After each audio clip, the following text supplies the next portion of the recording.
आरती करूं गुरुवर की करूं सद्गुरु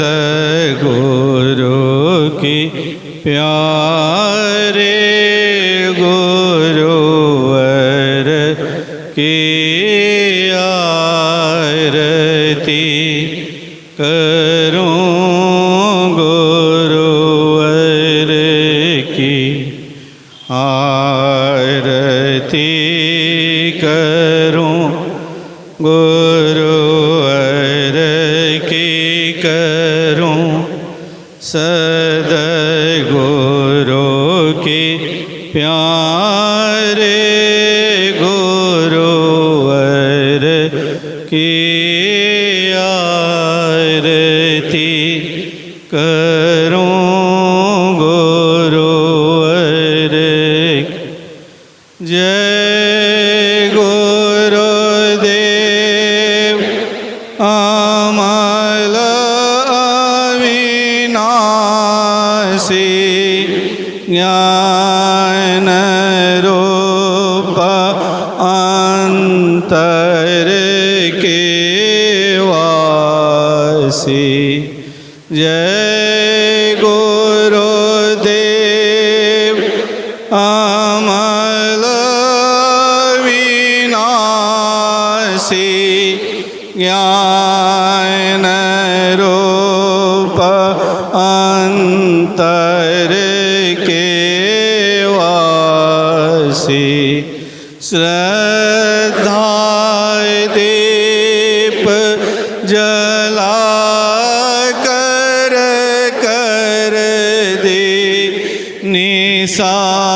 निसादोर इस और के आरती करूं गुरुवर की आरती करूं गुरुवर की करूं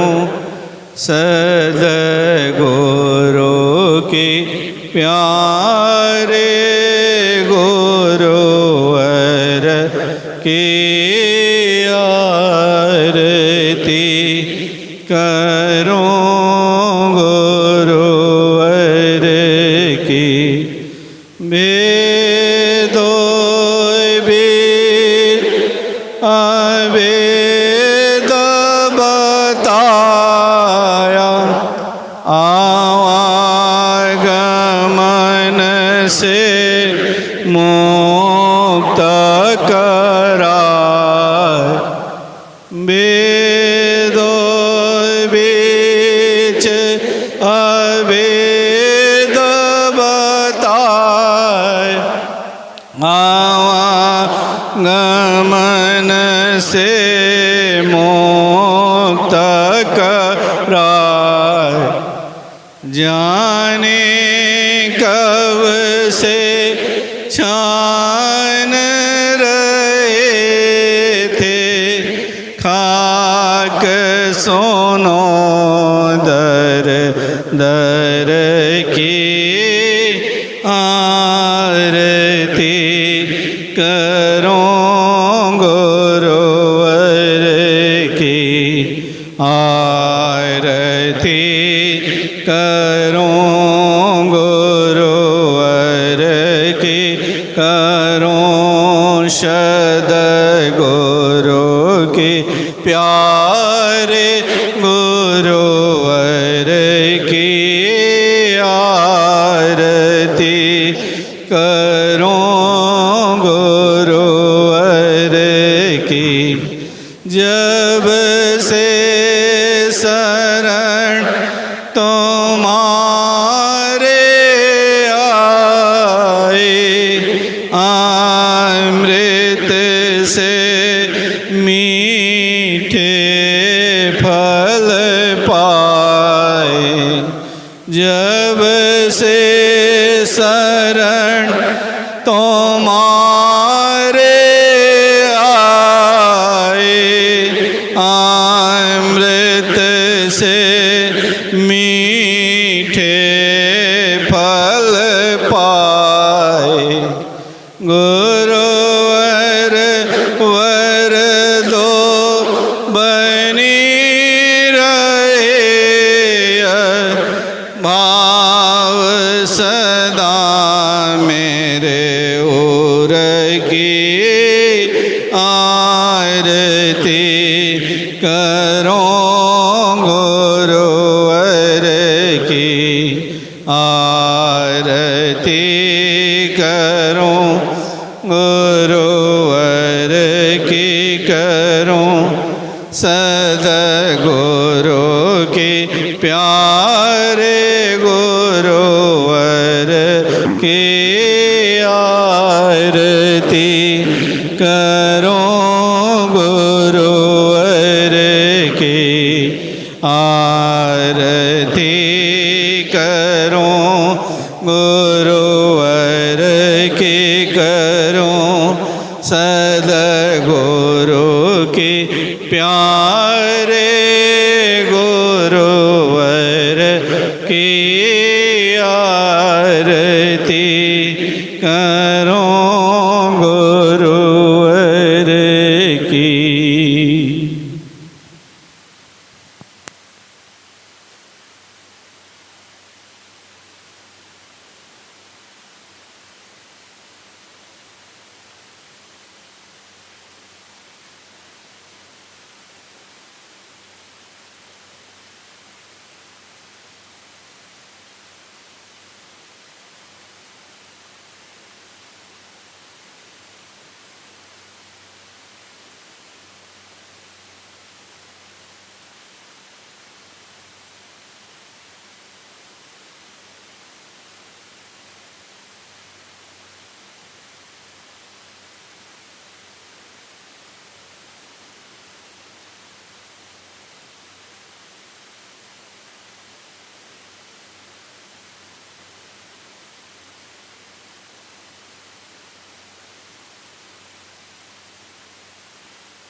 हेलो।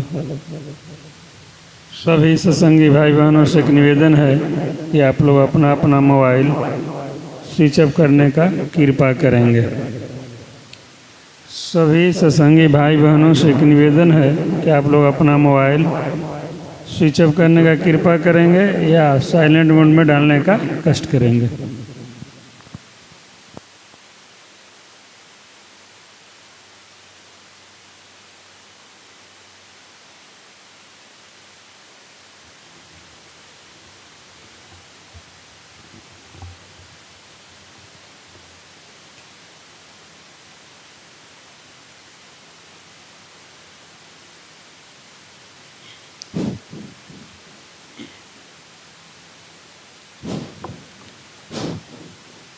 श्री गुरु पद नख मणि गण ज्योति सुमिरत दिव्य दृष्टि हो।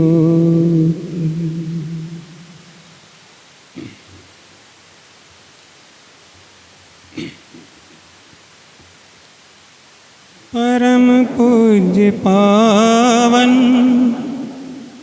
गुरु का ये दर है,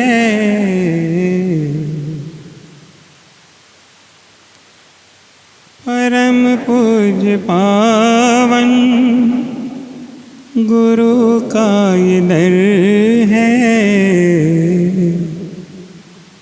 बढ़ाना संभल के कदम धीरे धीरे, परम पूज्य पावन गुरु का ये दर है। बढ़ाना संभल के कदम धीरे धीरे, परम पूज्य पावन गुरु का ये दर है। ओ स्वामी नंद के प्राणों से प्यारे, सुधामा के आँखों के तारे दुलारे। ओ स्वामी नंद के प्राणों से प्यारे, सुधामा के आँखों के तारे दुलारे। गुरु रूप आसन पे विराजे कुंवर है, गुरु रूप आसन पे विराजे कुंवर है। तू छूना ओ कोमल चरण धीरे धीरे, परम पूज्य पावन गुरु का ये दर है। बढ़ाना संभल के कदम धीरे धीरे। ओ कोमल कमल सा चरण प्यारा प्यारा, पतित पावनी जिनसे बहती है धारा। तू कर नहा के जीवन अमर है, चढ़ा ले के सरधा सुमन धीरे धीरे। परम पूज्य पावन गुरु का ये दर है।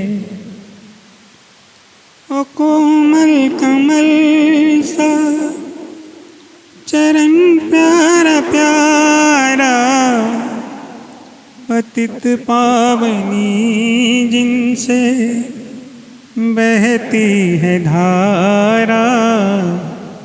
तू कर नहा के जीवन अमर है, चढ़ा लेक श्रद्धा सुमन धीरे धीरे परम पूज्य पावन गुरु का ये दर है। वो सत्संग आए बगिया खिलाने सुधा शांति लाए हैं सबको पिलाने। वो सत्संग के आए हैं बगिया खिलाने सुधा शांति लाए हैं सबको पिलाने। ओ पीने वाले झुका करके पी लो। ओ पीने वाले झुका करके पी लो। पियो करके नीचे नयन धीरे धीरे परम पूज्य पावन गुरु का ये दर है। बढ़ाना संभल के कदम धीरे धीरे परम पूज्य पावन गुरु का ये दर है। प्रभु प्रार्थना दास बेकल की सुन लो। शरण या मरण दो मगर इतना करना समय अंत आए तो दर्शन तुम देना। सुनाऊंगा तुमको भजन धीरे धीरे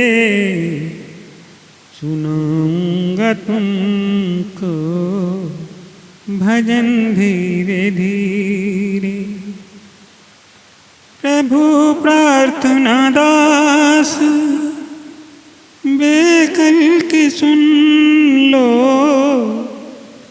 शरण या मरण दो मगर इतना करना समय अंत आए तो दर्शन तुम देना। सुनाऊंगा तुमको भजन धीरे धीरे परम पूज्य पावन गुरु का ये दर है। बढ़ाना संभल के कदम धीरे धीरे परम पूज्य पावन गुरु का ये दर है।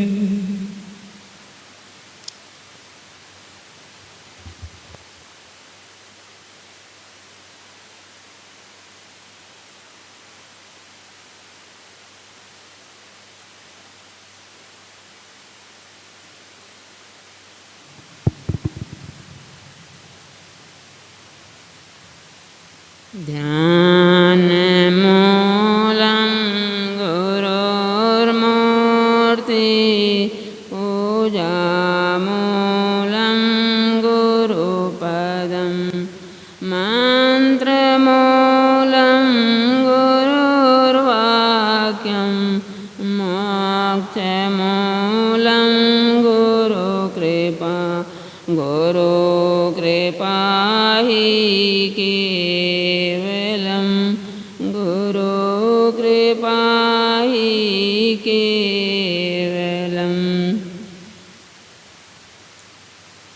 मन मधुवन में घनश्याम आओ आओ ब्रजपुर के प्यारे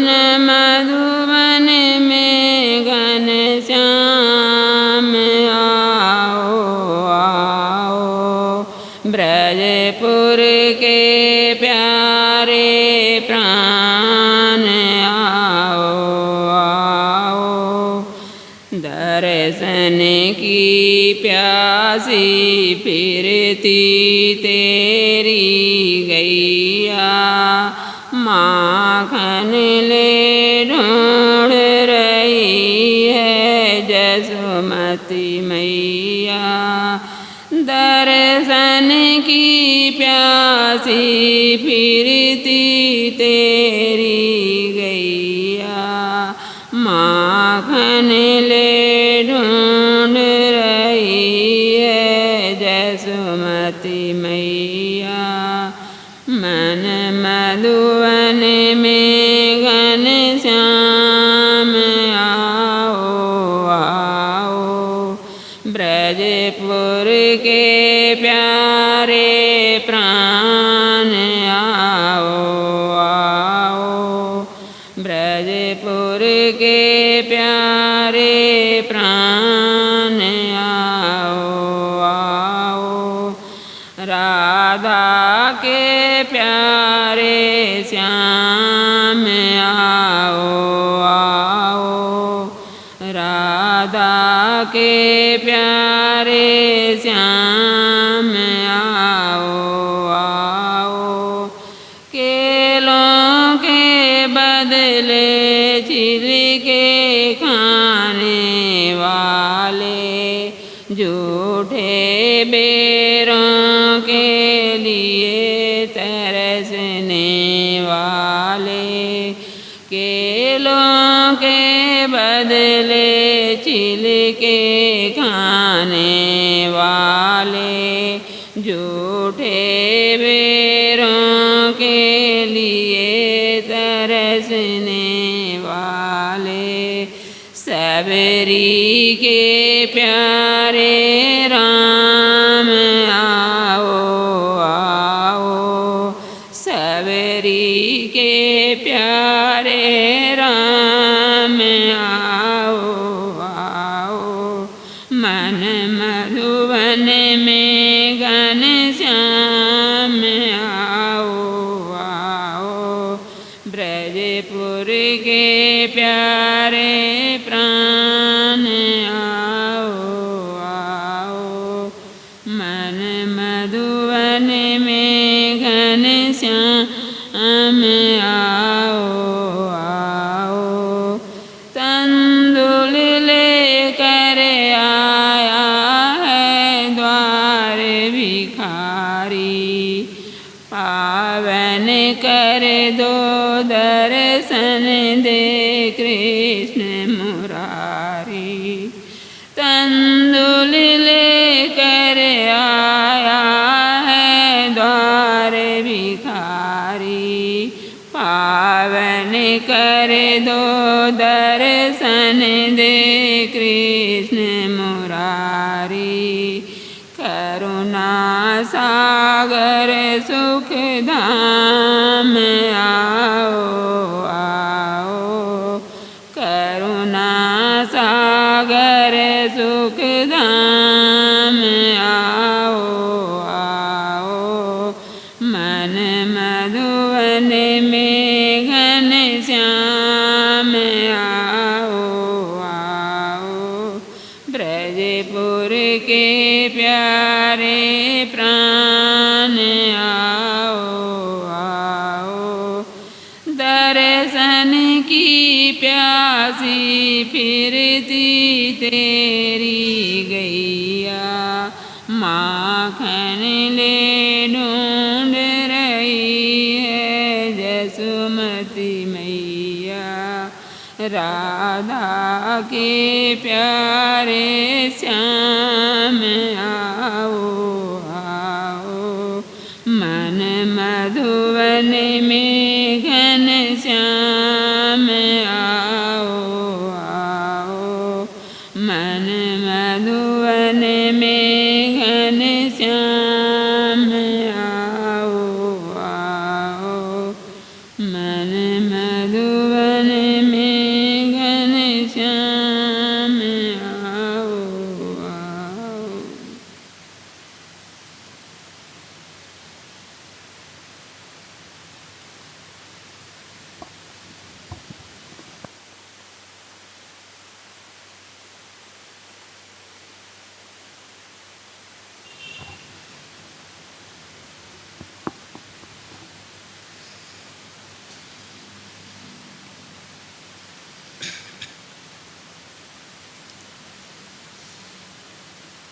सबके हृदय के प्यारे गुरुदेव हैं पधारे। सबके हृदय के प्यारे गुरुदेव हैं पधारे। स्वागत करें हम कैसे हैं दास उनके सारे। सबके हृदय के प्यारे गुरुदेव हैं पधारे। दीपक नहीं है घर में उर को जला रहे हैं। दीपक नहीं है घर में उर को जला रहे हैं। कोई हमें बता जा प्राणों में आ रहे हैं। कोई हमें बता जा प्राणों में आ रहे हैं। सबके हृदय के प्यारे गुरुदेव हैं पधारे। जीवन की छोटी नैया लग जा उस किनारे। जीवन की छोटी नैया लग जा उस किनारे। चरणों में आंसू माला हम उनको चढ़ाएं। चरणों में आंसू माला हम उनको चढ़ाएं। सबके हृदय के प्यारे गुरुदेव हैं पधारे। आसन बना हृदय को पलकों पे बिछाए। आसन बना हृदय को पलकों पे बिछाए। मांगी है भीख थोड़ी हमें हाथ हैं पसारे। मांगी है भीख थोड़ी हमें हाथ हैं पसारे। सबके हृदय के प्यारे गुरुदेव हैं पधारे। तड़पे उन्हीं के आगे अरिमान भी हमारे, लेकिन ये कह रहे हैं दिल के मेरे इशारे,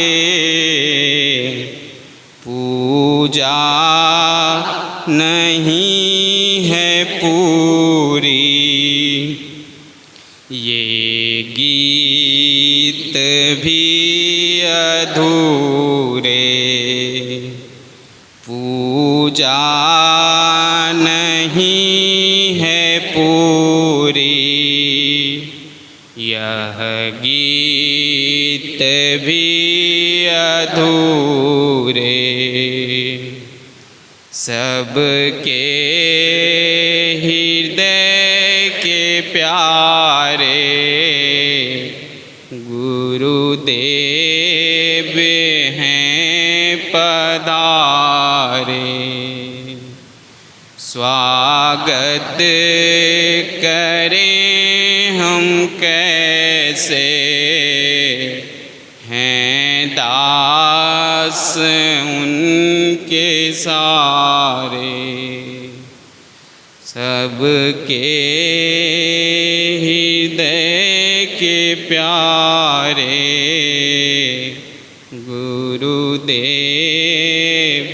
हैं पधारे।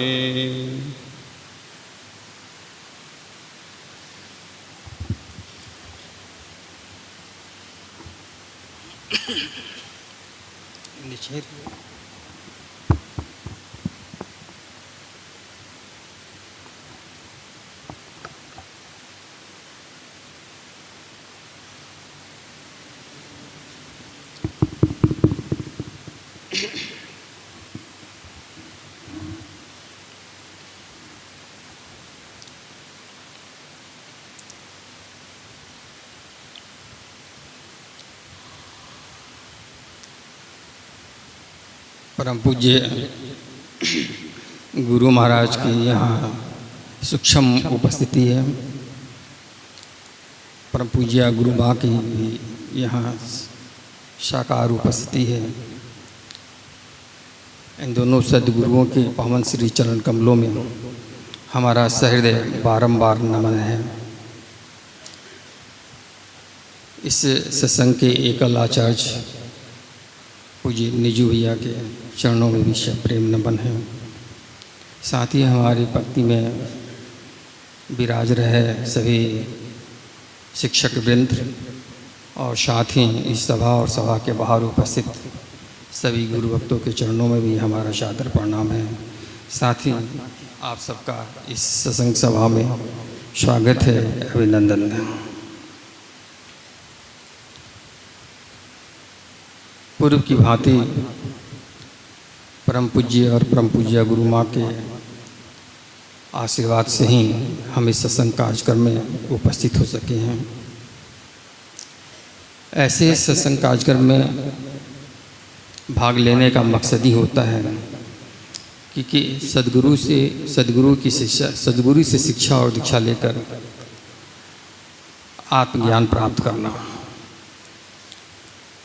लेकिन बाद में इस पर अमल लाने को कठिन मानकर हम उस रास्ते से भटकते चले जाते हैं और मोह रूपी दलदल में फंसते चले जाते हैं। जबकि इसी से मुक्ति पाने के लिए हम सद्गुरु की शरण आए थे और क्योंकि हमें मालूम था कि बिना सद्गुरु के सहारे इससे बाहर निकल पाना संभव नहीं है। इस मोह रूपी दलदल में जब हम फंस जाते हैं तो फिर व्यक्ति किंकर्तव्य विमूढ़ हो जाता है। फिर वह निर्णय नहीं कर पाता है कि हम करें तो क्या करें और क्या ना करें। इससे बचने के लिए परम पूज्य ने दो बातों की आवश्यकता बताई, एक विवेक और दूसरा निस्वार्थ सेवा। और ये दोनों ही सद्गुरु के अनवरत सानिध्य और सत्संग से प्राप्त हो पाते हैं। यहाँ सत्संग किसी आत्मदर्शी महापुरुष के चरणों में बैठकर श्रद्धा सहित साधना करने को कहते हैं, जहाँ सत्य की संगति होती है, जो आगे चलकर आंतरिक सत्संग का स्वरूप ले लेता है।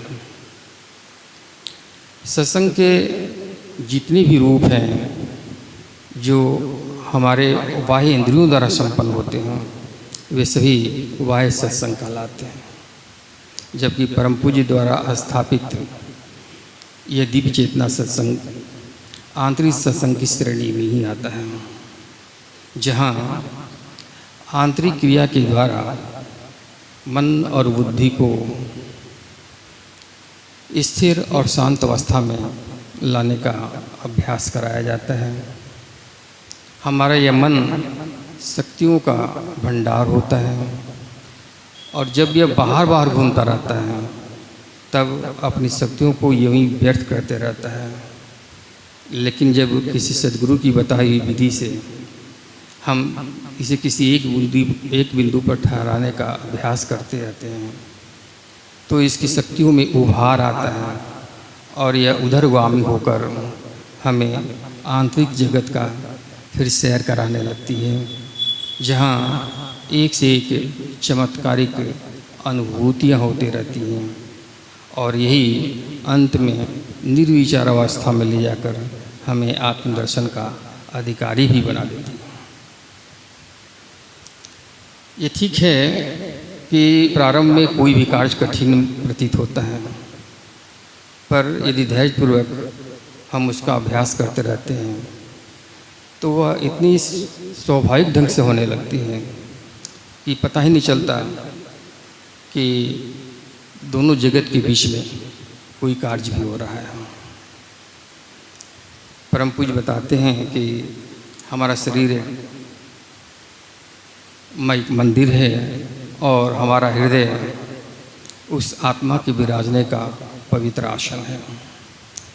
एकाग्र मन से ध्यान साधना के द्वारा यहीं पर आत्म साक्षात्कार होता है। साधना की इस विधि को हम उपासना कहते हैं, जहाँ हम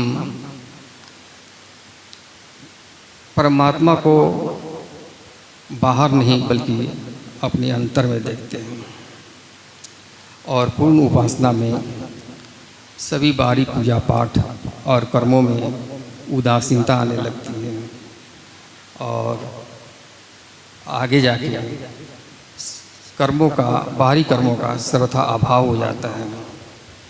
साथ ही सभी क्रियाओं और कल्पनाओं का भी अंत हो जाता है। यहाँ केवल फिर दो ही रह जाते हैं, एक साधक और दूसरा साध्य, एक पुजारी तो दूसरा पूज्य, एक भक्त तो दूसरा भगवान। यहाँ पर जो दिव्य रस और मधुर रस का पान करने को मिलता है, उसके आगे बाहरी इंद्रियों द्वारा मिलने वाले सारे रस फीके पड़ जाते हैं। इसलिए परम पूज्य चेताते हुए कहते हैं कि इन बाहरी क्रियाओं में ही यदि जीवन भर हम अपने को फंसाए रखेंगे, यानी बाहरी पूजा पाठ, बाहरी भजन कीर्तन या अन्य कर्मकांड इत्यादि से मेरा मतलब है, तो इसमें ही हम अपने को अटकाए रखेंगे, तो वे एक तरह से अपने को एक खूंटे से ही बांध रखने जैसा होगा।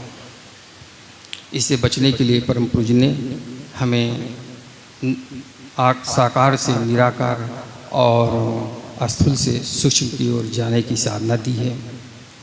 हमें उधर ही एक एक कदम बढ़ाते हुए चलते जाना है। कहीं रुकने और पीछे मुड़ने से गुरु आज्ञा की अवहेलना ही होगी। इसलिए हमें एक एक कदम बड़ी सावधानी से उधर बढ़ाने की ज़रूरत होती है। थोड़ी भी चूक से सत का तार टूट जाता है और हमारा सत्संग भी छूट जाता है।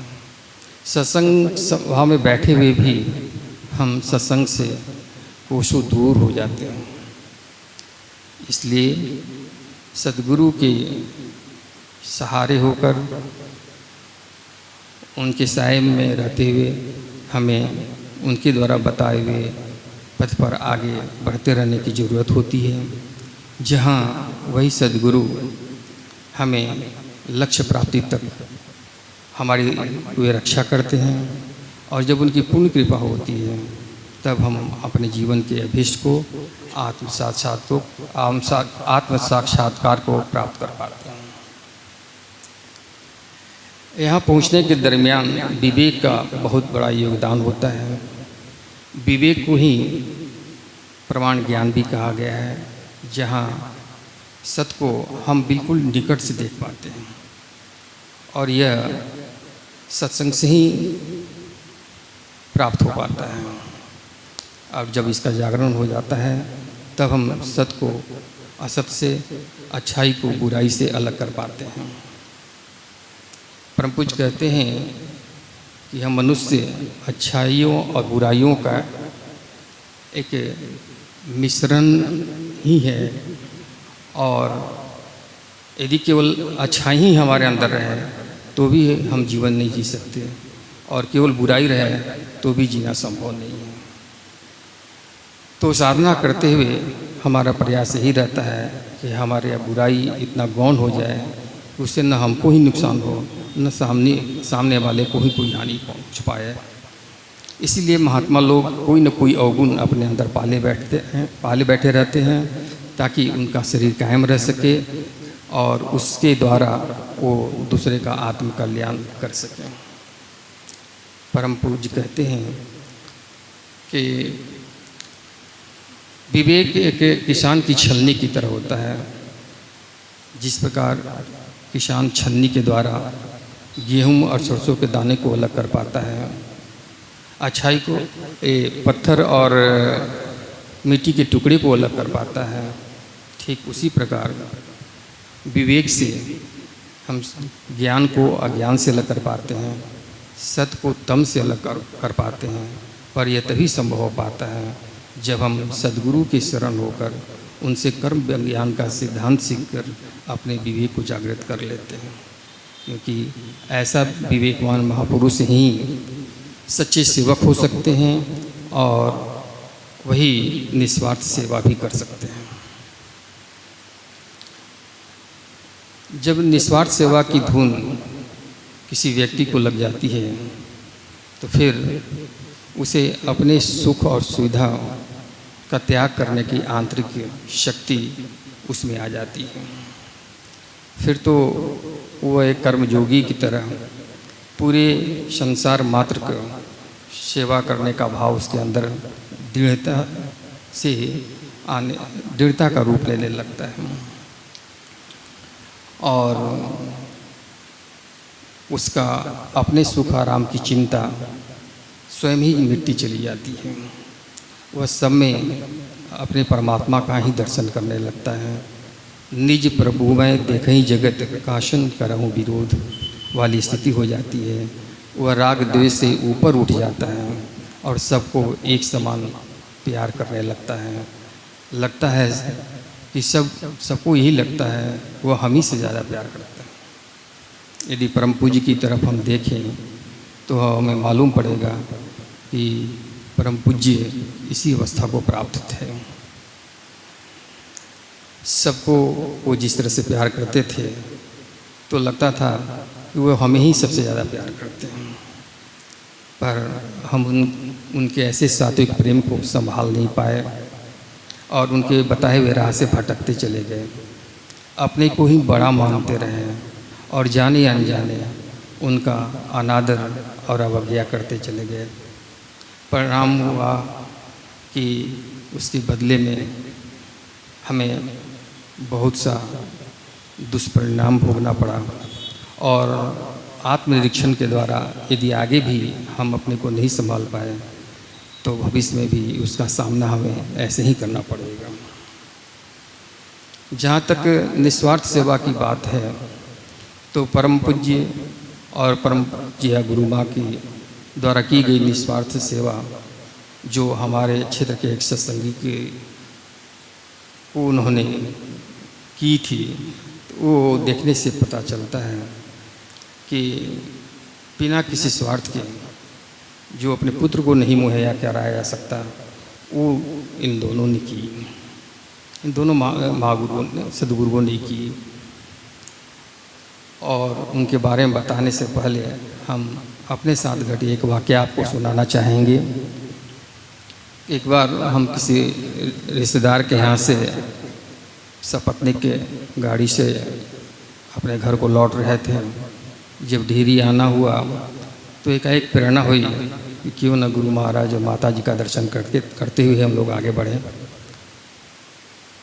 तो हमने इच्छा जाहिर की, तो पत्नी ने भी अपनी सम्मति दे दी और हम गुरु महाराज से फ़ोन पर बात करके पता पूछ के उनके पास पहुँचे।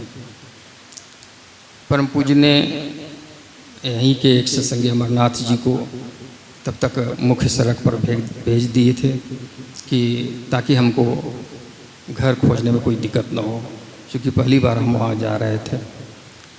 तो अमरनाथ जी के साथ पतली गली से होते हुए मुख्य सड़क पर गाड़ी छोड़कर हम लोग वहाँ निवास पर पहुँचे। तो हम लोग देखकर बहुत खुश हुए और फिर ड्राइंग रूम में बैठ के वो हमसे बात करने लगे। पत्नी अंदर चली गई और इधर उधर की बातें, सत्संग की बातें, परिवार की बातें और भी कुछ जिज्ञासाएँ थीं, उसको उन्होंने शांत किया। और इसी क्रम में 30-40 मिनट गुजर गए। जब चलने को हुए तो परम पूज्य ने कहा कि खाने का समय हो गया है, अब खाना खा के ही चले जाना होगा। तो हमने कहा गुरुजी, हम लोग तो यही सोच के चले थे कि अब 1 घंटा में घर पहुंच ही जाएंगे, तो रास्ते में दर्शन का लाभ ही लेते चलें, तो आज रहने दिया जाए, हमें जाने की इजाज़त दी जाए।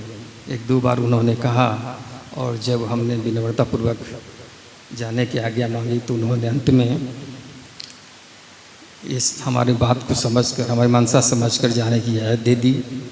हम लोग वहाँ से चल पड़े और गाड़ी तक पहुंचकर गाड़ी के अंदर बैठने ही जा रहे थे, तब तक अमरनाथ जी दौड़े हुए आए और उन्होंने कहा कि आप दोनों को गुरु महाराज जी बुला रहे हैं। अब बड़ा आश्चर्य हुआ कि तुरंत तो हम लोग मिल के आ ही रहे, ऐसा क्या हुआ। डरते डरते रास्ते में जब हमने पूछा अमरनाथ जी से, तो ये थोड़ा झिझकते हुए बताया कि कह रहे थे कि पहली बार पतो हमारे घर आई है और बिना खाना खाए चली जाएगी, ये ठीक नहीं लग रहा है, कि उसको बुला ले आओ। गए तो यही बात वही उन्होंने भी कही। हम भी डाइनिंग टेबल पर बैठ गए, तब तक खाना बनाने का काम शुरू हो गया था, सब्जी वगैरह भी काटे जा रहा था।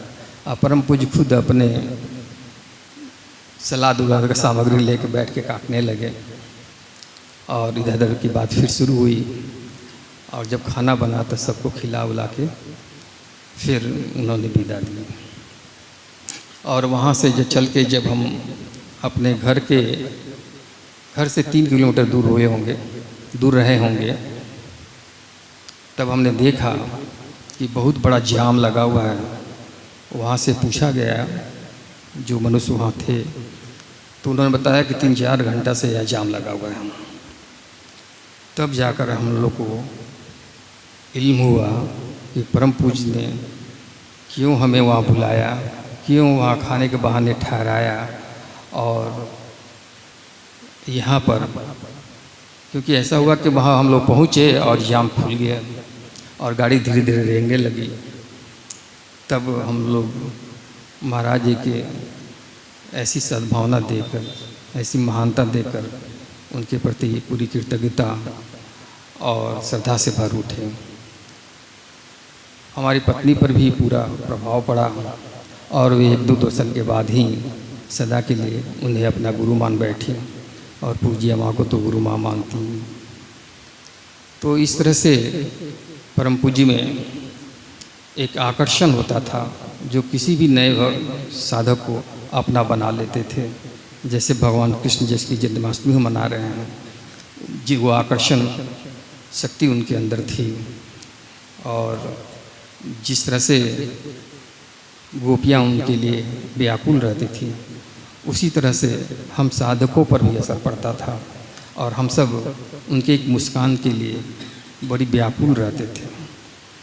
जब ये थोड़ा सा भी मुस्कुरा देते थे तो लगता था कि कितना बड़ा खजाना मिल गया। हालांकि थोड़ा सा भी नज़र टेढ़ी करते थे तो पूरा शरीर कांप जाता था, उन्हें डांटने की ज़रूरत भी नहीं पड़ती थी। तो ये रहा था हम लोग का अनुभव। अब हम उस वरिष्ठ सत्संगी की तरफ आते हैं। तो उस वरिष्ठ सत्संगी जो हमारे रोहतास क्षेत्र से आते हैं, उनसे हमें पहले जिगनी हम लोग के क्षेत्र पड़ता है, जहाँ बाबा के गुरु विराजते थे और वहाँ मासिक सत्संग होता था। तो जब हम वहाँ जाते थे तो वही पुस्तक पढ़ते हुए मिलते थे सत्संग कार्यक्रम में, क्योंकि वहाँ उस समय के गुरु प्रवचन नहीं करते थे, सत्संग की पुस्तकें ही पढ़ाते थे।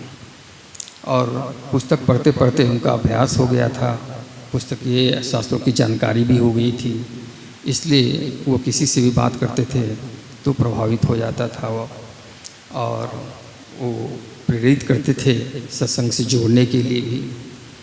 तो जब उनका देहावसान हो गया तो यानी शरीर जब त्याग किए, तब हम लोग नए गुरु की तलाश में, हम नहीं मैंने बाबा के सभी पाठी लोग सभी उनके से साथी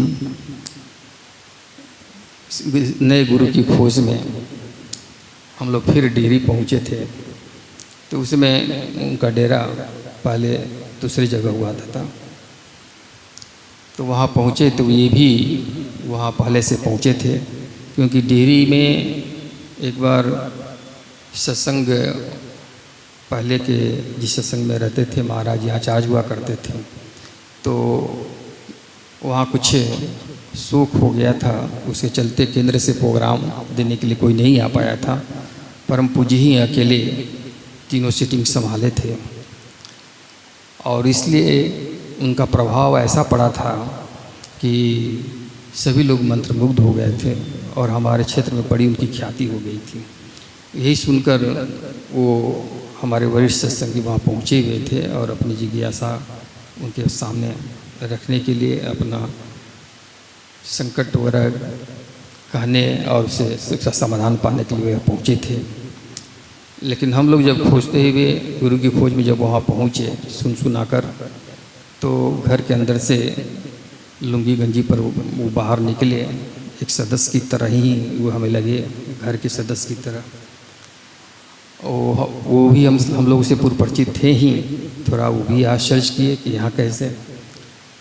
हमारा आने का प्रयोजन सुनकर वो अंदर गए और महाराज जी को उन्होंने सूचना दी। महाराज जी भी बड़े सरल वेशभूषा में एक सादा पैजामा और शर्ट पहन के, उजला शर्ट पहन के हम लोग के सामने आए। बड़े ही सरल रूप में थे। हमें आश्चर्य होता था कि इतना सरल इंसान इतना पहुंचा भी हुआ हो सकता है। फिर बातें हुई, हम लोग की प्रार्थना सुनकर वो स्वीकार भी किए। हम लोग के क्षेत्र में आ जाना उनका शुरू हो गया। तो यहाँ पर जब आश्रम बना और सत्संग के स्थापना हो गई, तो वो वरिष्ठ सत्संगी यहाँ भी आया करने लगे, और 15-20 दिन से कम वो रहते नहीं थे। जब भी कोई शारीरिक स्वास्थ्य की समस्या हो, पारिवारिक हो, आध्यात्मिक हो, जो उनका मानसिक समस्या का कारण बनने लगता था, मनोरोग का रूप लेने लगता था, तो वे परम पूज्य से प्रार्थना करते थे। परम पूज्य उन्हें अपने पास ही यहाँ बुला लेते थे और यहीं रह के उनका इलाज करते थे। और उस दरमियान परम पूज्य गुरु माँ उनका पूरा देख रेख करती थी। अन्य पारिवारिक सदस्यों का भी उन्हें सहयोग मिलता था। उनका खाना पीना, उनका दवा समय से लिए कि नहीं लिए, उनका सोने का जगह, सोने का सब सामग्री सब ठीक है कि नहीं, उन्हें हर चीज़ का ख्याल रखा जाता था। और वो भी बड़ी इसके गुणगान करते रहते थे कि यहाँ अपने घर जैसा लगता है, यहाँ से जाने की इच्छा नहीं होती है। सत्संग में जब भी हम लोग मासिक सत्संग में आते थे तो उनसे भेंट हो ही जाती थी। और जब वो अच्छा स्वास्थ्य उनका हो जाता था और घर की चिंता सताने लगती थी तो परम पूज्य से प्रार्थना करने के बाद, बहुत मेहनत करने के बाद उन लोगों को इजाज़त मिलती थी और वो फिर यहाँ से घर से वापस लौटते थे। तो निष्कर्ष हमारा कहने का ये है कि परम पूज्य के ज्ञान का, उनकी महानता का, उनके व्यवहार का, उनके सत्संग का, उनके मिशन का इतना बड़ाई करते हुए भी और परम पूज्य को साक्षात परमात्मा समझते हुए भी, परम पूज्य गुरु माँ की भी ममता, करुणा और वात्सल्य भाव का बखान करते हुए भी वे गुरु महाराज के शरीर छोड़ने के तत्काल बाद से ही एक दूरी बनाकर चलने लगे, जिसे ऐसा प्रतीत होता है कि वे बाहर से तो जरूर जुड़े रहे लेकिन अंतर से न गुरु को ही जोड़ पाए न उनके मिशन को ही स्वीकार कर पाए। और ऐसा उन्हीं के साथ नहीं और लोगों के साथ भी घटित हुआ जो बहुत नज़दीक सेवा में रहे, महाराज जी के प्रिय लगते थे उस समय। लेकिन लगता है कि वे बाहर ही सब कुछ होता रहा। महाराज जी भी उसी तरह से दिखावा करते रहे प्रेम का, लेकिन अंदर से स्वीकार नहीं हो पाए। वरिष्ठ सत्संगी को भी हमने देखा था कहते हुए कि तो क्या कहते हैं, प्रसंग कोई हो रहा होगा, उसी बीच हम पहुँचे तो क्या कहते हैं, हम सत्संग छोड़ दें? तो परम पूज्य ने कहा कि क्या हम किसी को पकड़ कर रख सकते हैं? यदि तुमको छोड़ के कहीं और नेत्र जाना है तो तुम जा सकते हो। तो कहने का मतलब है कि जो पहले ही से हिल डुल रहे थे गुरु महाराज के समय ही, वही आज भी दूरी बनाए हुए। लेकिन सभी लोग ऐसे नहीं निकले। आज भी उसी जोश खरोश से, उसी लगन से सत्संग कार्यक्रम में आते हैं और अपनी सभी तरह की सेवाएं पूरी ईमानदारी से देते हैं। पूरा प्रयास उनका रहता है कि इस गुरु आज्ञा मानते हुए हम ऐसा क्या करें कि वो हमसे प्रसन्न हो। यानी गुरु महाराज की आज्ञा का पालन ही करना उनका सबसे बड़ा उद्देश्य होता है। और आप सभी भी सत्संग में आते हैं तो जो वो महाराज जी को सुन चुका है वो हम लोग से क्या सुनेगा। हम लोग भी तो आपकी तरह रास्ते में ही हैं। तो केवल आप लोग गुरु आज्ञा का पालन करने आते हैं, परम पूज्य की बातों को ही दोबारा कोई क्या सुनाएगा आपको। तो ये आप लोग की महानता है कि गुरु आज्ञा मानकर आप सभा में उपस्थित होते हैं। हमारी सभी कमियों को भी स्वीकारते हुए भी आप चुपचाप सहन करते हैं और सभा का एक रूप बनाते हैं। सभी तरह के सेवा कार्य में, सत्संग के सभी जो भी कार्य हो उसमें बढ़ चढ़ के हिस्सा लेते हैं। गुरु महाराज के जाने के बाद ये जोश खरोश को और ज़्यादा ही दिखाई पड़ता है। जब गुरु माँ गुरुपद पर आसीन हुई तब से ये रूप और निखरता ही चला जा रहा है। सबका यही प्रयास रहता है कि हम अपना क्या बढ़िया से बढ़िया, बेहतर से बेहतर दे सकें, ये सत्संग और अच्छा से अच्छा रूप लेता जाए और एक दूसरे की कमी को हम एक दूसरे के गुणों से क्षतिपूर्ति करते हुए हम उधर को ही बढ़ते चले जा रहे हैं। परम पूज्य चाहते भी थे कि हमारे जाने के बाद राग द्वेष भुलाकर मिलजुल कर हमारे अनुशासन में रहते हुए, हमारी आज्ञा का पालन करते हुए वे सत्संग को हमारे दिए हुए लक्ष्य तक पहुँचाएँ। उनकी यही इच्छा रहती थी। हम लोग का प्रयास रहता भी है कि हम क्या बेहतर से बेहतर करें और गुरु के प्रति दिए हुए वचन का पालन में अपनी पूरी प्रतिबद्धता दिखाते हैं, उसकी कोशिश करते हैं बिना यह सोचे हुए कि परिणाम क्या मिलेगा। तो यही हम कर सकते हैं, बाकी तो सब गुरु महाराज और पूज्य गुरु माँ की मौज पर निर्भर करता है। कर्ता और दाता यही हैं। हम लोग तो मात्र निमित्त हैं, निमित्त मात्र हैं, और किसी को भी निमित्त बनाना किसी की भी काम के लिए उनके लिए सहज से सहज और सरल से सरल है। तो यदि किसी भी कार्य से प्रसन्न होकर इनके अंतर में हमारे लिए दया, करुणा और ममता जाग गई और उनकी कृपा हो गई, आंतरिक कृपा हो गई, तो फिर हमारा उद्धार होने से कोई रोक नहीं सकेगा। हम अपने अभीष्ट को प्राप्त कर ही लेंगे और जीवन को सफल और सार्थक बना लेंगे। इसमें हम सबको, किसी को भी इस पे संदेह रंच मात्र पे नहीं होनी चाहिए। ओम शांति।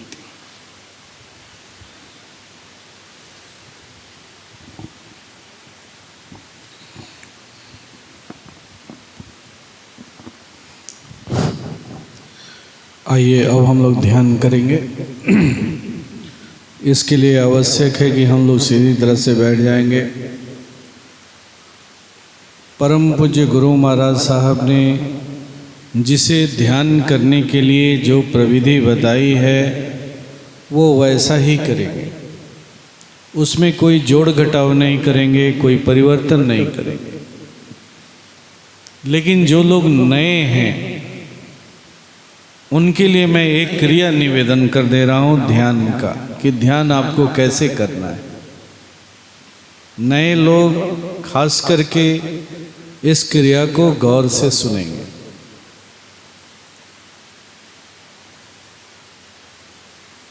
आप सीधी तरह से बैठ जाएंगे, जिसमें आराम से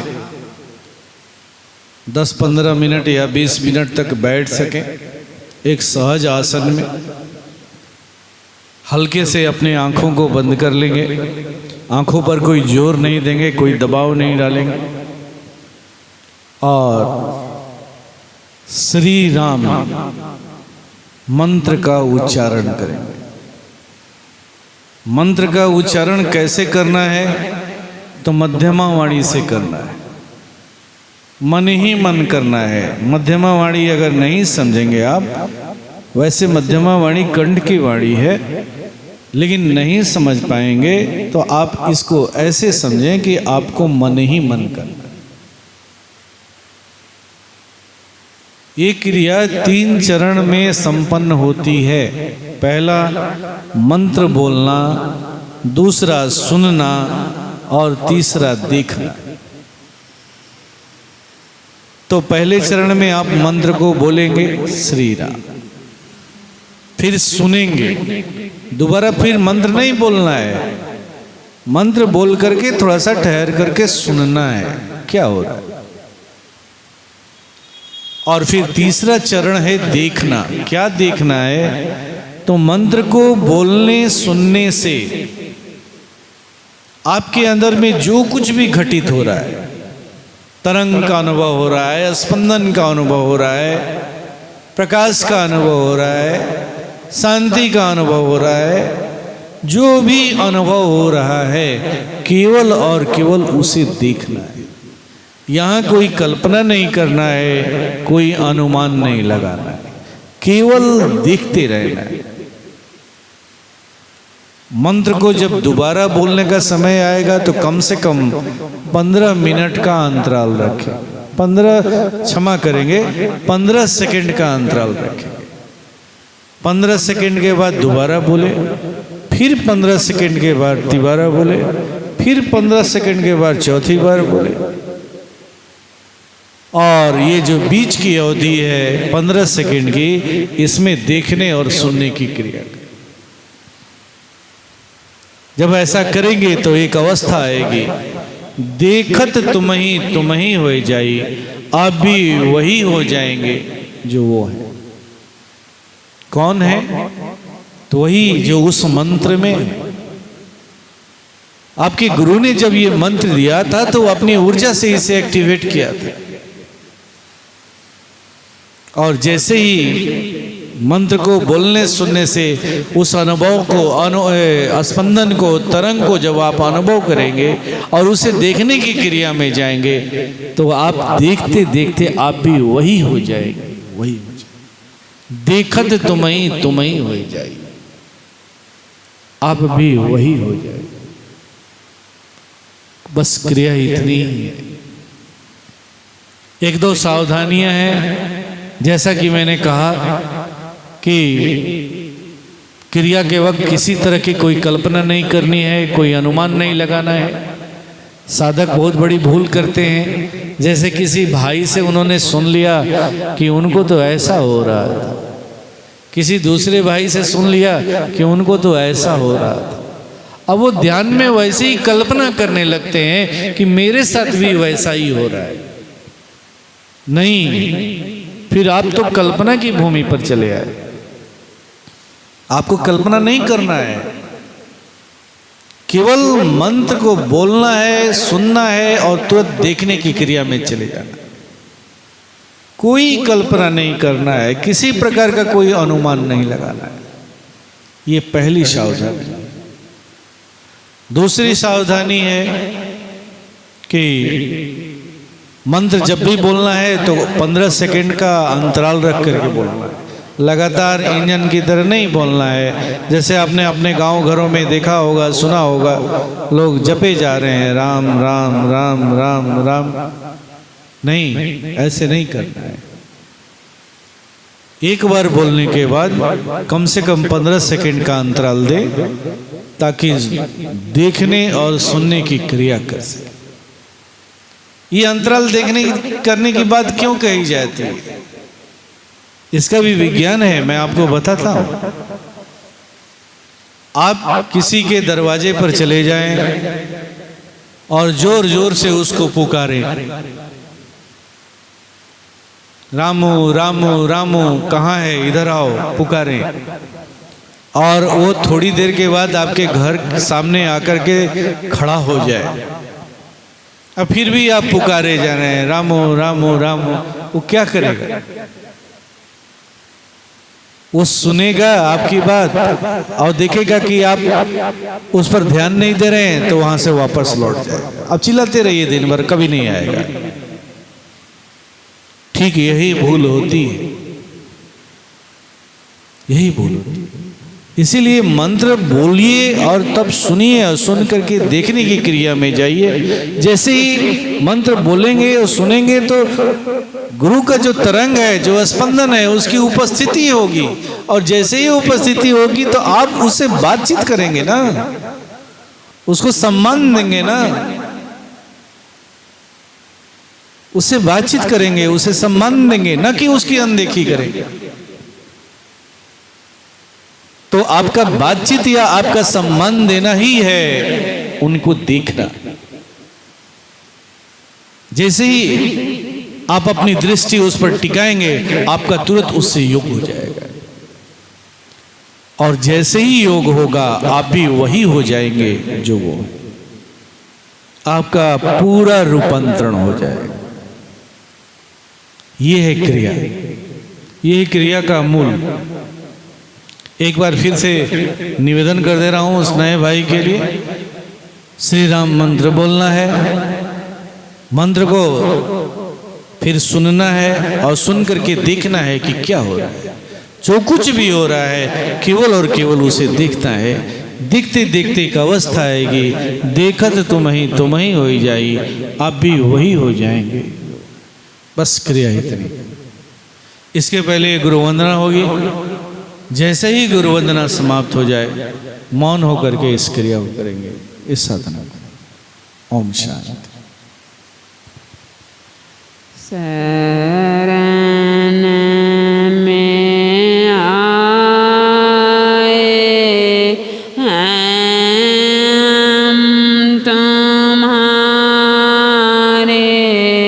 दया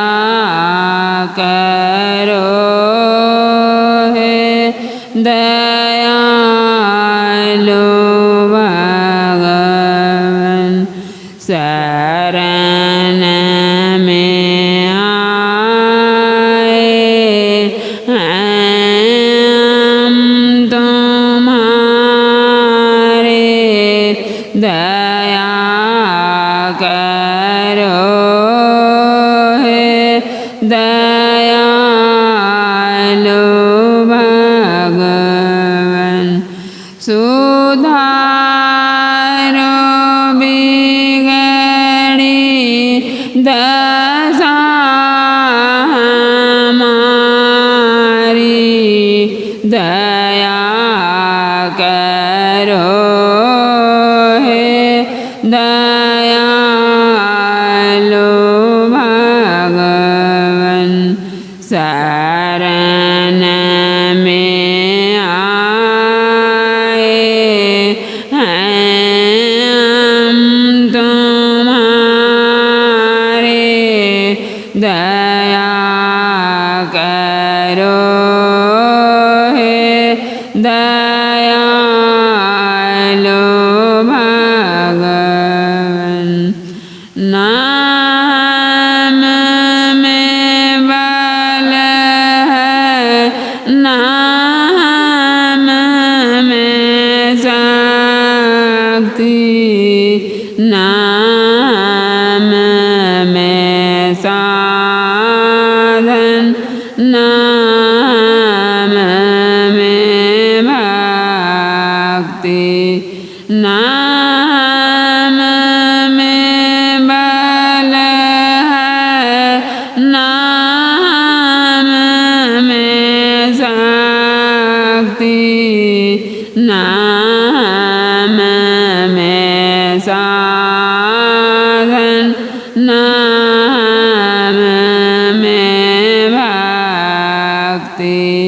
तुम्हारे दर के हैं हम भिखारी, दया करो हे दयालु भगवन।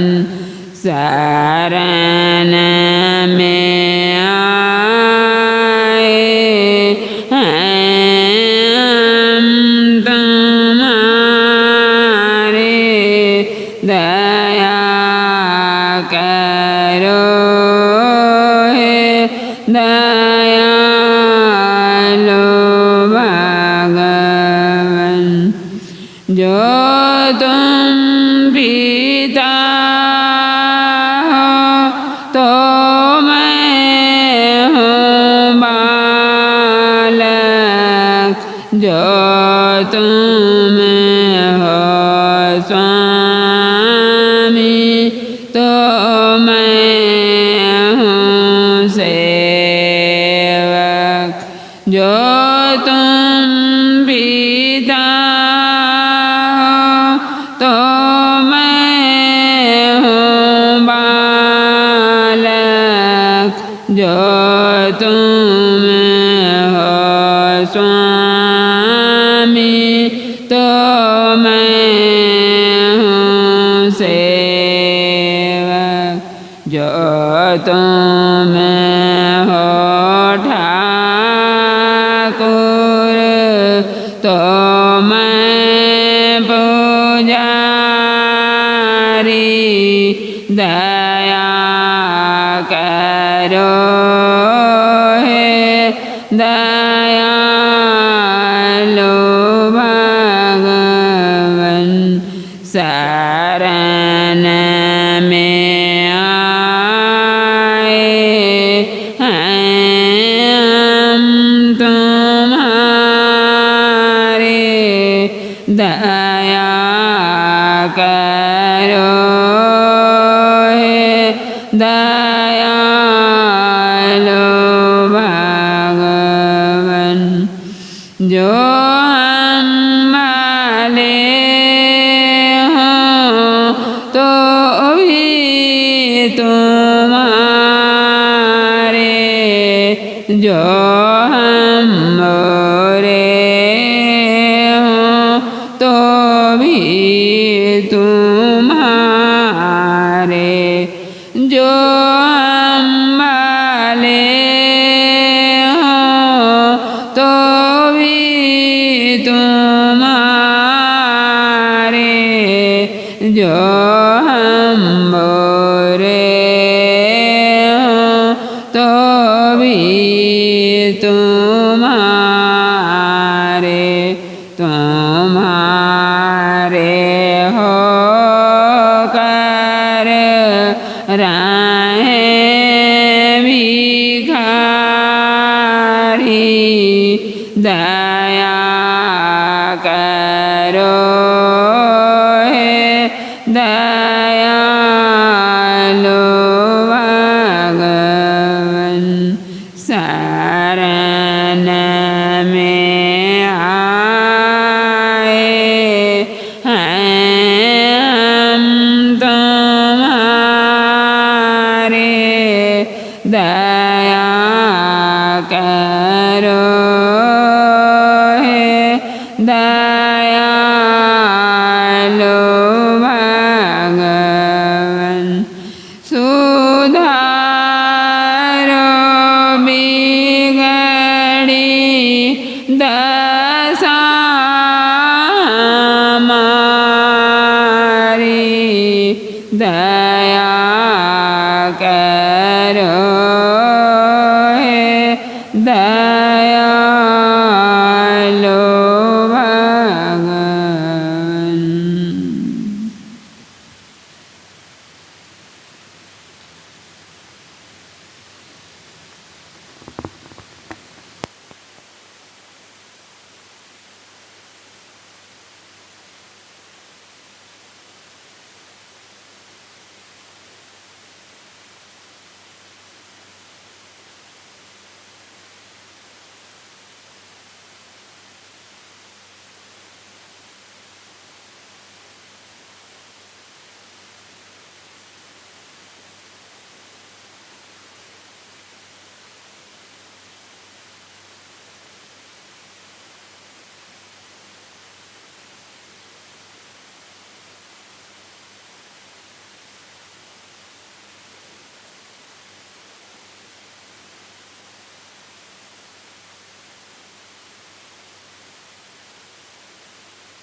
भगवान मेरी साधना सफल होने दो गुरु निज चरण की आराधना सफल होने दो गुरु निज चरण की आराधना भगवान मेरी साधना मैं नगर घर घर फिरा ठोकरें खा के गिरा मैं नगर घर घर फिरा ठोकरें खा के गिरा अंत में आया तुम्हारे पास मैं निर्धन बना भगवान मेरी साधना सफल होने दो गुरु निज चरण की आराधना जल ताप से और वेदना की साप से जल ताप से और वेदना की साप से अब न भव की ग्रंथि से करुणे से मुझको बांधना भगवान मेरी साधन सफल होने दो गुरु निज चरण की आराधना सफल होने दो गुरु निज चरण की आराधना।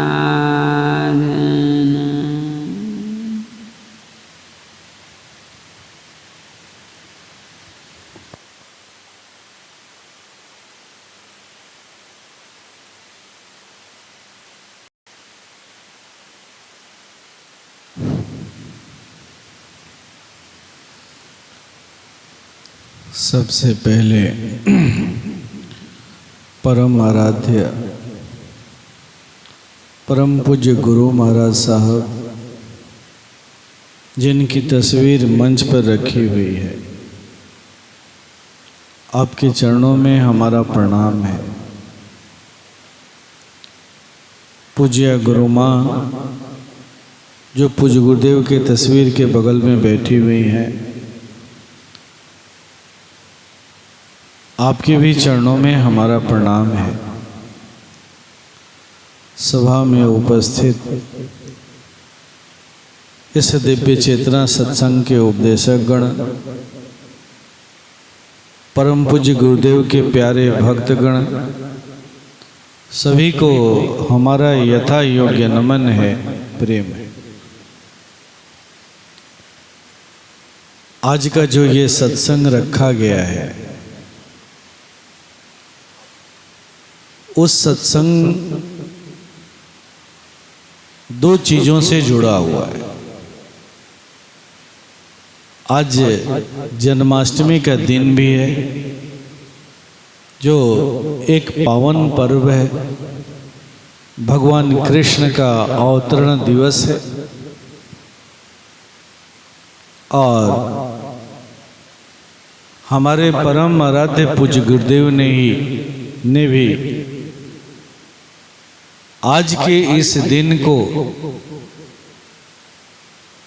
इस नंद आश्रम के स्थापना का दिन के रूप में भी चुनाव किया था। आज के दिन ही वो इस आश्रम में प्रवेश किए थे और नंद आश्रम की स्थापना हुई थी।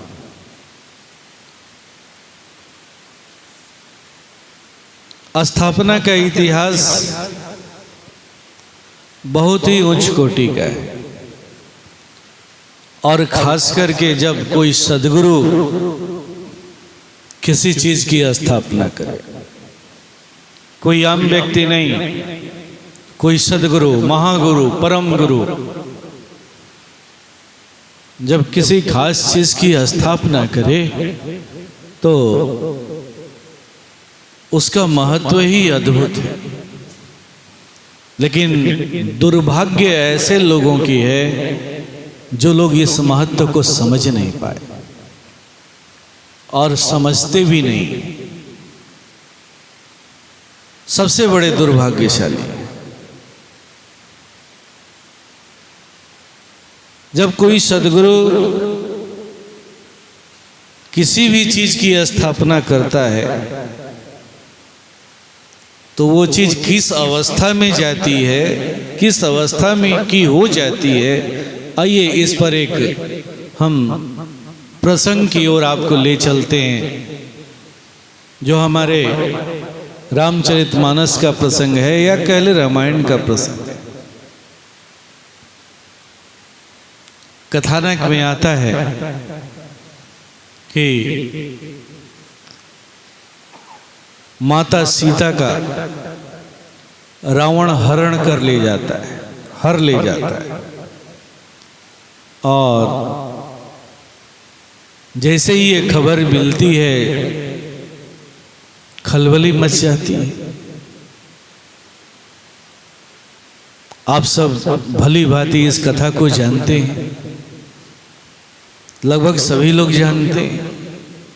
भगवान राम कितना बेचैन होते हैं,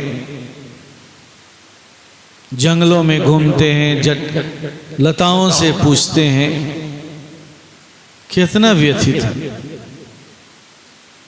और एक दिन उन्हें रास्ता मिल जाता है, बहुत से सहयोगी उन्हें मिल जाते हैं और सबको लेकर के वो माँ सीता का पता भी लगा लेते हैं कि माँ सीता कहाँ है। और निर्णय लेते हैं कि अब लंका के ऊपर माँ सीता को मुक्त करने के लिए हम अब चढ़ाई करेंगे। कहते हैं कि तभी जो कुछ संत महात्मा ऋषिगण भगवान राम को मशवरा देते हैं, प्रभु जिसका वध करने के लिए आप जा रहे हैं रावण का, वो रावण ब्राह्मण कुल का है। ऐसी स्थिति में जब आप उसका वध करेंगे तो आपको ब्रह्म हत्या लगेगा। तो भगवान राम ने उसका उपाय पूछा तो महर्षियों ने कहा कि इसके पहले आप भगवान शिव की स्थापना करें। और जब भगवान शिव की स्थापना करके जब चलेंगे तो ये दोष समाप्त हो जाए, ऐसा कुछ सुझाव दिया लोगों ने। हो सकता है कथा में कुछ भिन्नता हो, कोई कुछ कहता हो, कोई कुछ कहता हो। मेरा आशय यह है कि उस बिंदु पर आपको ले जाना कि जब कोई एक सदगुरु किसी चीज की स्थापना करता है तो उसका महत्व कैसा होता है, उसकी महिमा कैसी होती है। तो कहते हैं कि हनुमान जी को आदेश दिया जाता है कि आप शिवलिंग की व्यवस्था करें, और शिवलिंग की व्यवस्था करने के लिए वो कैलाश पर्वत पर चले जाते हैं। लेकिन उन्हें कहीं भी शिवलिंग दिखाई नहीं पड़ता, मिलता नहीं। अब वो शिवलिंग प्राप्ति के लिए भगवान शिव की आराधना करने लगते, और इधर मुहूर्त जो है वो निकला जा रहा था, विलंब हो रहा था। हुआ कि अभी तक हनुमान जी आए नहीं, शिवलिंग को लेकर के मुहूर्त चला जाएगा, बिना मुहूर्त के कोई भी काम सफल नहीं होगा। कहते हैं कि ऐसी अवस्था में भगवान राम ने ऋषियों के कहे अनुसार जो वहां रेत थे उसी का उन्होंने शिवलिंग के रूप में निर्माण किया और भगवान शिव की स्थापना की। थोड़ी ही देर के बाद हनुमान जी शिवलिंग को लेकर के वहां पहुंच जाते। जब देखते हैं कि भगवान राम एक शिवलिंग की स्थापना कर चुके हैं तो देख करके उन्हें अच्छा नहीं लगता। उनके मन में यही भाव आता है कि मैं तो भगवान कैलाशपति से साक्षात उनका शिवलिंग लेकर के आया हूं, उनकी आराधना करके उन्हें प्राप्त करके लेकर के आया हूं। इससे ये श्रेष्ठ शिवलिंग कैसे हो सकता है? ये तो बालू के ढेर का बना हुआ है, ये कैसे हो सकता है? ये तो रेत के ढेर से बना हुआ है। बार बार वो आग्रह करने लगते हैं तो भगवान राम अनुमति दे देते हैं कि ठीक है, तुम अपने शिवलिंग को ही वहां ले जाकर रख दो, देख तो लो पहले। और हनुमान जी पूरा जोर लगा करके उस शिवलिंग को हटाने का प्रयास करते हैं, लेकिन वो टस से मस नहीं होता है। उनका सारा पराक्रम समाप्त हो जाता है, उनका अहंकार अपने बल का चूर हो जाता है। तब उन्हें यह समझ में आता है कि महत्ता उस शिवलिंग की नहीं है, महत्ता उसकी है कि उसे स्थापना किसने किया है। और कहते हैं कि हनुमान जी बड़ा शर्मिंदा होते। ठीक हूबहू ऐसे ही ये जो आश्रम का निर्माण हुआ है और हमारे परम आराध्य पूज्य गुरुदेव ने जो इसकी स्थापना की है, ऐसे ही की। सच्चाई यही है कि हमारे आराध्य, हमारे प्रभु राम, हमारे पूज्य गुरुदेव ने इस आश्रम की स्थापना, और इस आश्रम की महिमा भी ठीक उसी तरह से। हमारे लिए हमारा रामेश्वरम यही है, हमारे हम गुरु भक्तों के लिए। और उस राम का ही मंत्र उन्होंने, उस राम का ही मंत्र भी दिया है, किसी दूसरे चीज का मंत्र नहीं दिया, उसी राम का मंत्र। यह है इस आश्रम। परम पूज्य गुरु महाराज साहब एक बात अक्सर कहा करते थे कि हमने जो स्थापना कर दी है ना, अगर हमारा एक पुत्र, अभी तो आप लोग सैकड़ों की संख्या में हो, जिसमें से कुछ लोग यहाँ उपस्थित हो, कुछ लोग उपस्थित नहीं भी हो, लेकिन उन्हें कहा था ये बात स्पष्ट रूप से कि मैंने एक ऐसी चीज की स्थापना की है कि अगर मेरा कोई एक पुत्र भी अगर सही रास्ते पर रहेगा तो इसका झंडा बुलंद रहेगा। हजार आप लोग हो, हजारों की बात ही नहीं रही, उन्होंने तो यहां तक कहा है। इस आश्रम की महिमा वैसे ही रहेगी, वैसे ही जिंदा रहेगी, वैसे। तो पहले आप जहां आते हैं, कहां आते हैं, वो जगह कौन सी है, उसकी महिमा क्या है, इसे हम भक्तों को जरूर जानना चाहिए, जरूर जानना चाहिए। इस आश्रम के का संबंध इस दिव्य चेतना सत्संग से भी जुड़ा हुआ है, क्योंकि यही पूरे हिंदुस्तान में एक अकेला आश्रम है जो आश्रम भी है और पूज्य गुरुदेव का आवास भी था, जहां वो निवास किया। उनकी ये कर्म भूमि रही और यहीं से रह करके उन्हें दिव्य चेतना को एक नई पहचान भी दी, जिसकी छत्र छाया में आज हम लोग पल रहे हैं। हमारा पोषण हो रहा है, हमारा विकास हो रहा है। जो लोग इससे जुड़े हुए हैं इसका लाभ भी उठा रहे हैं। तो उन्होंने जब इस सत्संग की स्थापना की तो हमें कुछ निर्देश भी दिए थे उन्होंने कि सत्संग को लेकर के निर्देश क्या था, मैं आज उस पर भी चर्चा करना चाहूँ। सत्संग तुम नहीं करते हो, सत्संग मैं करूंगा, बस तुम केवल चले जाना। सत्संग तो मेरी सत्ता करेगी, दिव्य चेतना सत्संग की सत्ता करेगी, इस नंद आश्रम की सत्ता सत्संग करेगी। ये बात उन्होंने कही थी। एक और बात है, ये दिव्य चेतना इस नंद आश्रम से कभी अलग नहीं है और न होगा। एक बात आप अच्छी तरह से समझ रहे, नंद आश्रम तब तक रहेगा जब तक दिव्य चेतना रहेगा, और जब तक दिव्य चेतना रहेगा तब तक नंद आश्रम रहेगा।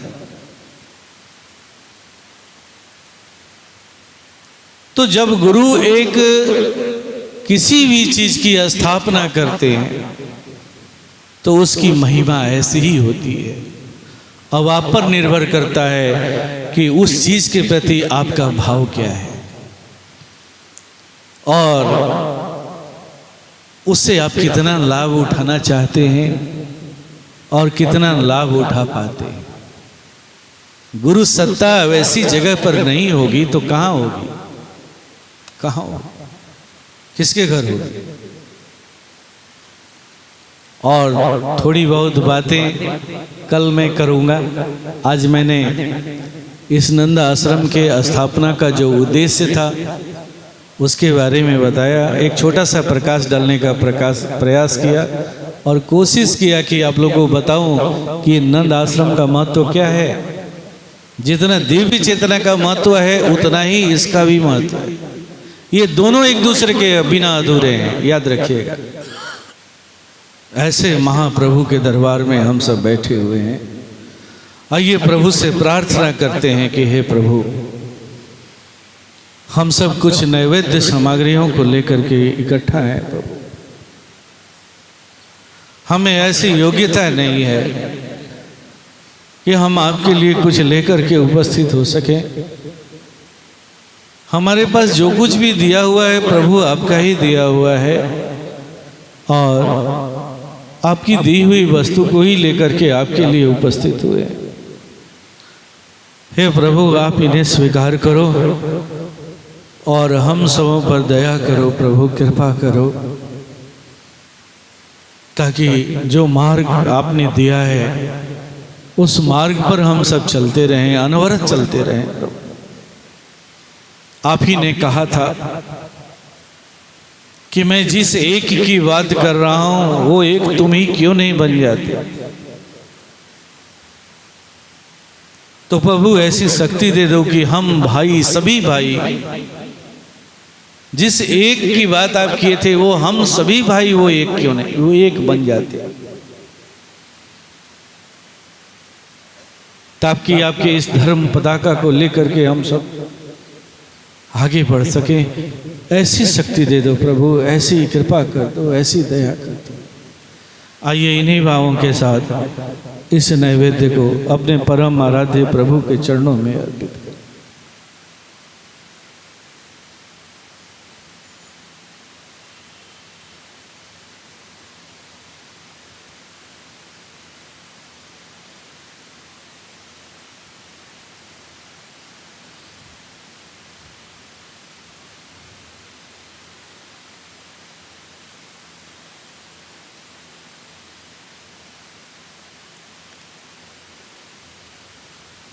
बस त्वमेव माता च पिता त्वमेव मन्दो च सखा त्वमेव विद्या द्ववीणं त्वमेव सर्वं मम देव देव। ॐ सेनावतु सेनो भुनक्तु सवीर्यं करवावहै तेजस्विनावधीतमस्तु मा विद्विषावहै। ओम शांति शांति शांति।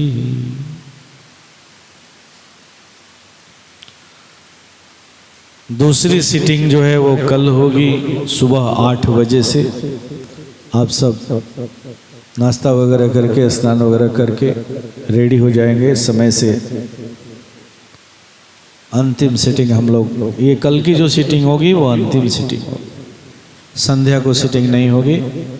और फिर वगैरह भोजन वगैरह करके आप चाहें तो अपने गंतव्य को लौट सकते हैं। अभी थोड़ी देर के बाद ये सभा समाप्त हो जाएगी। महाप्रसाद की व्यवस्था है। सभी से अनुरोध है कि आप सब महाप्रसाद आज जरूर ग्रहण करेंगे। आज विशेष दिन है हम लोगों का, हमारे इस आश्रम का, हमारे इस दिव्य चेतना सत्संग का, हमारे इस गुरुधाम का। तो आप सबसे मेरा विशेष निवेदन है, सभी लोग महाप्रसाद जरूर ग्रहण करेंगे। पहले महिलाओं को प्राथमिकता देंगे, उसके बाद पुरुष वर्ग भोजन करेंगे। ओम शांति।